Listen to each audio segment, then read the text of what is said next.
Let's start with this quote from Carl Jung, because it really gets to the heart of things. The idea is that we cook up all these elaborate, sometimes totally absurd, ways to just not look at ourselves, to avoid facing what's really going on inside. Right? It's one thing to be the guide, to help other people on that scary journey inward, but it's a whole different ballgame when the guide herself suddenly gets completely and utterly lost. And that, right there, is the entire premise of Lori Gottlieb's incredible memoir, Maybe You Should Talk to Someone. She's a therapist in LA, has our life all figured out, or so she thinks, until a crisis hits that she absolutely did not see coming. So what kicks this all off? A breakup. A totally out of the blue, devastating breakup. One day, she's making plans for the future with this guy, and the next, he pulls the rug right out from under her. And just like that, the person with all the answers suddenly has none. And the reason he gives? Oh, it's a gut punch. It's brutally simple. He just doesn't want to be a parent. He says these crushing things like, I don't want to have to look at the Legos. I just want to read the paper. He wants what he calls freedom. And her son, in his eyes, is the cage. And this is where you just have to appreciate the irony of it all, right? By day, she's the therapist, poised, insightful, helping people untangle their lives. But in her own life, she's a complete mess. She's obsessively Googling her ex, crying all the time, and is so out of it she literally wears her pajama top to work. It's the perfect reminder that even the experts are just human. So as she starts going to her own therapy, something begins to shift in how she sees everyone, including her own patients. And this leads to a really powerful idea she calls snapshots. Think about it. When people finally show up for therapy, they're showing you a snapshot of themselves, usually at their absolute lowest. They're the angry person, the grieving person, the lost person. But a therapist's job, and really all of our jobs, is to remember that a single snapshot isn't the whole story. The real person is the entire movie, with all its twists and turns, not just one bad frame. And her patients are just perfect examples of this. You've got John, this TV producer who's like the textbook definition of a narcissist. Then there's Julie, a young woman feasting a terminal illness with this unbelievable grace. You have Charlotte, who keeps falling for the wrong guy, over and over. And Rita, an older woman who is just certain she's wasted her entire life. They're all so much more than their presenting problem.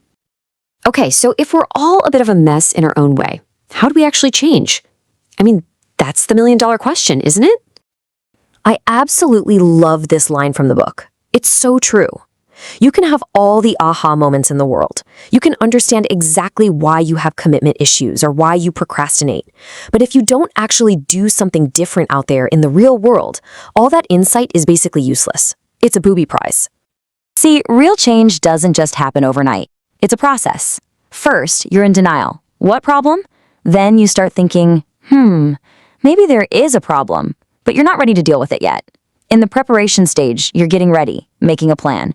Then comes the actual action. And finally, the hardest part, maintenance, making sure you don't slip back into your old ways. It's a journey. And as they all move through this process, they start hitting the big stuff, the really scary stuff. Because underneath so much of our anxiety is a deep, primal fear of the end.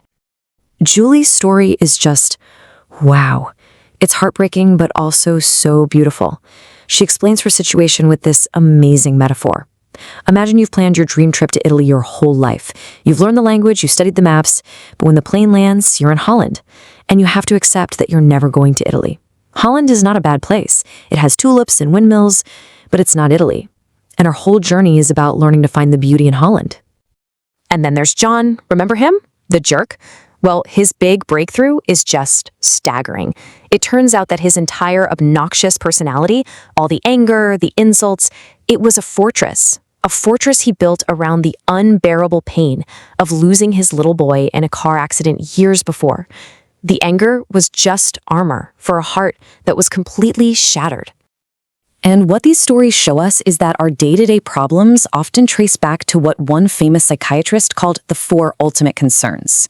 Our fear of death, our terror of being alone, the overwhelming burden of being free to choose our own path, and that nagging feeling that maybe none of it matters.